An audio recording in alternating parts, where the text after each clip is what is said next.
So இது மாதிரியான ஒரு டெக்ஸ்ட் எஃபெக்ட் கீழே பார்த்தீங்கன்னா ஷேடோ இருக்கும், அது ஒரு மாதிரியே டிஃப்ரெண்ட்டாக இருக்கும் இந்த டெக்ஸ்ட்டு. ஸோ இந்த டெக்ஸ்ட் எஃபெக்ட் எப்படி பண்ணுறது அப்படின்னு பார்ப்போம். ஃபர்ஸ்ட் பிக்சல் லேப் ஓப்பன் பண்ணி நீங்கள் உங்களுக்கு தேவையான டெக்ஸ்ட்டை டைப் பண்ணிக்கோங்க. ஸோ இப்போ என்னோட நேம் வந்து நான் டைப் பண்ணிக்கிறேன்.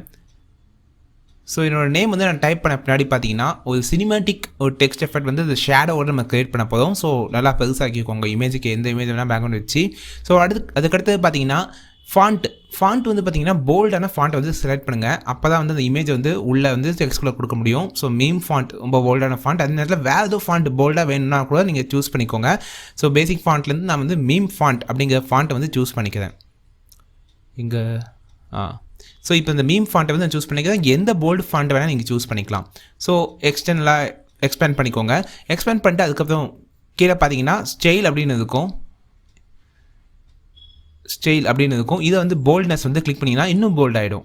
ஸோ அதுக்கப்புறம் இப்போ பார்த்தீங்கன்னா எல்லாம் ஒட்டி இருக்குது. ஸோ அதுக்கு ஸ்பேசிங் பண்ணணும். ஸோ ஸ்பேசிங் ஆப்ஷன் யூஸ் பண்ணி உங்களுக்கு அந்த டெக்ஸ்ட்டெல்லாம் வந்து நல்லா ஸ்பேஸ் ஆகிற வரைக்கும் நல்லா இது பண்ணிக்கோங்க. அதே நேரத்தில் கொஞ்சம் ரொம்பவே உரமாக போகாமல் நல்லா ரீசைஸ் பண்ணி சென்டராக வச்சுக்கோங்க. அப்போ தான் வந்து உங்களுக்கு அந்த எஃபெக்ட் கிடைக்கும், ஷேடோ எஃபெக்ட்டு. ஸோ ஓகே கொடுத்தாச்சு.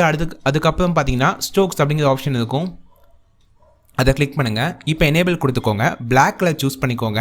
அண்ட் அதோட ஸ்ட்ரோக்கோட வித்து பார்த்தீங்கன்னா அட்ஜஸ்ட் பண்ணிக்கோங்க கொஞ்சம் டார்க்காக. ஸோ அடுத்த ஆப்ஷன் என்ன அப்படின்னு பார்த்தீங்கன்னா டெக்ஸ்சர். இதில் உங்களுக்கு என்ன இமேஜ் வேணுமோ அந்த இமேஜை ப்ளேஸ் பண்ணுங்கள். இப்போ நான் இமேஜ் வந்து எனக்கு பிடிச்ச ஒரு இமேஜ் வந்து செலக்ட் பண்ணிட்டேன். ஸோ இந்த இமேஜில் பார்த்தீங்கன்னா செலக்ட் பண்ணியாச்சு, ஓகே கொடுத்தாச்சு. இப்போ இமேஜ் ப்ளேஸ் ஆகிடுச்சு. ஸோ இதோட ஸ்கேலை வந்து நீங்கள் அட்ஜஸ்ட் பண்ணிக்கலாம். அந்த இமேஜ் வந்து மூவ் ஆகும் உங்களுக்கு தெரியும்.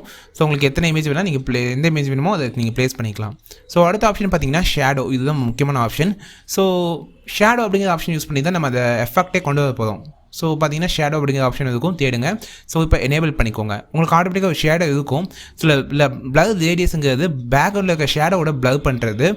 அண்ட் கீழே ஒப்பாஸ் அந்த ஆஃப் செட் இருக்குல்ல, அதை யூஸ் பண்ணி எந்த சைடு அந்த ஷேடோ உழுகணும் அப்படிங்கிறது நீங்கள் சூஸ் பண்ணிக்கலாம். ஸோ இந்த பிளர் ரேடியஸை நீங்கள் குறைக்க உங்களுக்கு வந்து திக்காகவும் லைட்டாகவும் போதும். ஒப்பாசிட்டியும் வந்து குறைச்சிக்கோங்க. அப்போ தான் ரியலாக வந்து ஒரு கிரவுண்டில் வந்து ஒரு டெக்ஸ்ட்டு வந்து விழுவ மாதிரி இருக்கும். லைட் எஃபெக்ட் பார்த்தீங்கன்னா வேறு லெவல் இருக்குது பார்த்தீங்களா. உண்மையிலேயே அந்த டெக்ஸ்ட்டு மேலே ஒரு லைட் விழுந்தால் எப்படி ஒரு ஷேடோ வருமோ அது மாதிரி ஒரு ஷேடோ வந்து பேக்ரவுண்டில் வருது. ஸோ இதை வச்சு நீங்கள் ஆஃப் செட் அந்த கீழே XY இருக்குல்ல, அதை யூஸ் பண்ணி நீங்கள் அந்த டெக்ஸ்ட் இது பண்ணிக்கலாம். ஸோ ரொம்ப டார்க்காக இருக்குல்ல. ஸோ இன்னும் கொஞ்சம் வந்து நேச்சுரலாக வேணும் அப்படின்னு ஃபீல் பண்ணிங்கன்னா ஜஸ்ட் கிளிக் பண்ணிக்கோங்க.